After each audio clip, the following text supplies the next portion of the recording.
Era o final de abril de 1986. A União Soviética vivia em aparente tranquilidade e a pequena cidade de Pripyat, no norte da Ucrânia, dormia em paz. Às margens do rio Pripyat, a poucos quilômetros da fronteira com Belarus, estava a usina nuclear de Chernobyl, orgulho do poder tecnológico soviético. Mas enquanto as famílias descansavam, dentro da sala de controle do reator 4, uma sequência de eventos estava prestes a desafiar as leis da física, os protocolos humanos e o futuro de uma nação inteira. Este vídeo vai te levar pelas últimas horas antes da explosão, revelando detalhes que o mundo demorou décadas para entender.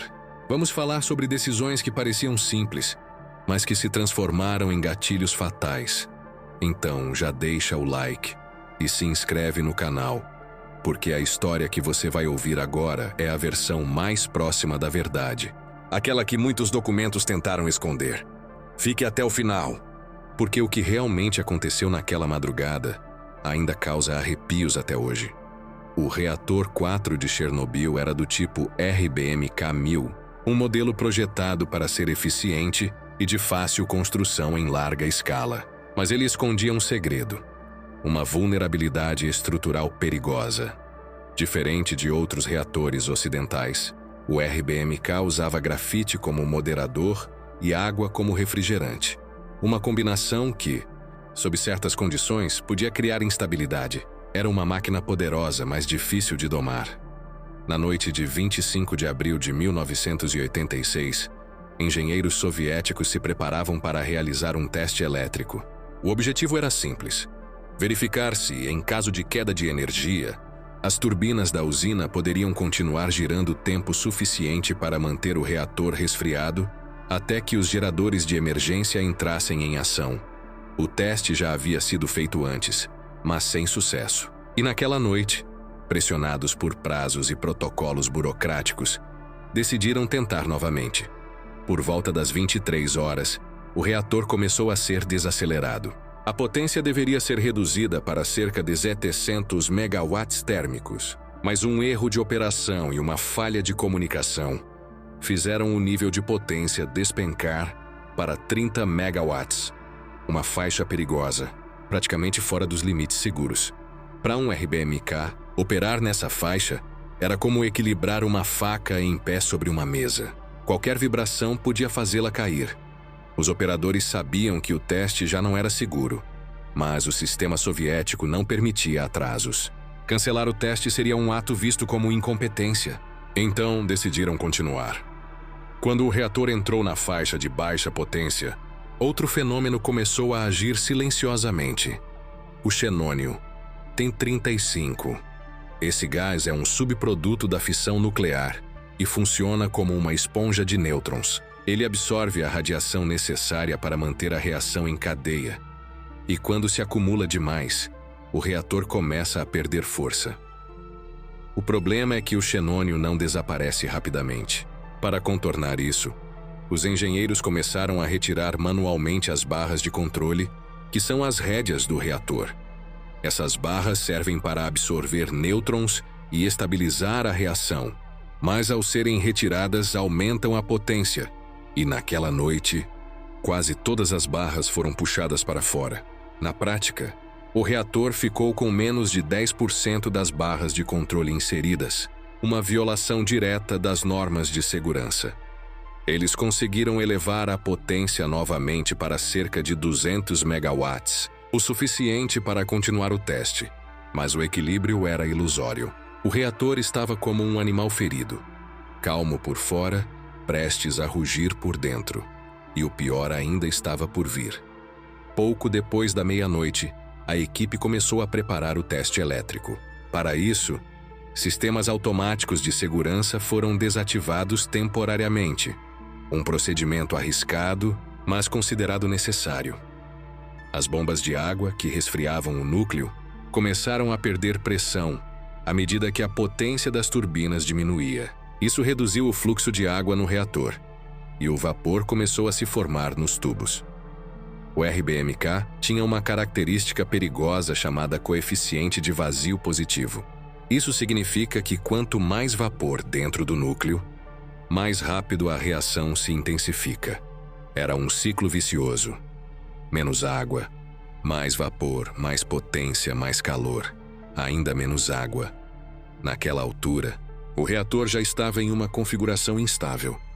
Mas ninguém na sala de controle parecia entender o quão próximo estavam do ponto sem retorno. Relatórios indicam que as leituras dos instrumentos estavam confusas e os alarmes se misturavam com instruções contraditórias. Mesmo assim, o supervisor Anatoly Dyatlov insistiu para seguir o teste. A ordem era clara: continuem. Temos que concluir o procedimento. Às 1h23 da manhã, os operadores desligaram o fluxo de vapor para as turbinas. O teste havia começado. E segundos depois, algo estranho começou a acontecer. O reator começou a reagir de forma imprevisível. A pressão subia, os alarmes soavam e a potência, que deveria permanecer estável, começou a disparar. Assustados, os operadores decidiram apertar o botão de emergência AZ5, que inseria automaticamente todas as barras de controle para interromper a reação nuclear. Mas aqui estava o erro de design fatal. As pontas das barras de controle do RBMK eram feitas de grafite, um material que, em vez de absorver nêutrons, os moderava. Assim, nos primeiros segundos da inserção, antes que a parte absorvente das barras entrasse em ação, o grafite aumentava a reação nuclear nas zonas inferiores do núcleo.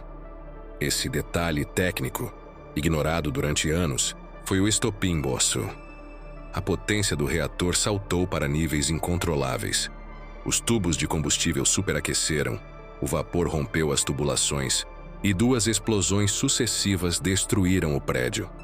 O teto do reator, uma estrutura de 1.200 toneladas, foi lançado pelos ares. O núcleo, exposto, começou a liberar uma mistura letal de fragmentos radioativos. E naquele instante, Chernobyl deixou de ser um teste e se tornou o maior desastre nuclear da história. Nos primeiros minutos após a explosão, ninguém entendeu a gravidade da situação. Os operadores acreditavam que o reator ainda estava intacto. Equipes de emergência foram enviadas sem proteção adequada, achando que era apenas um incêndio industrial.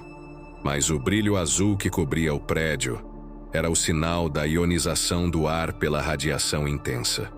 Em poucas horas, partículas radioativas começaram a se espalhar pelo céu.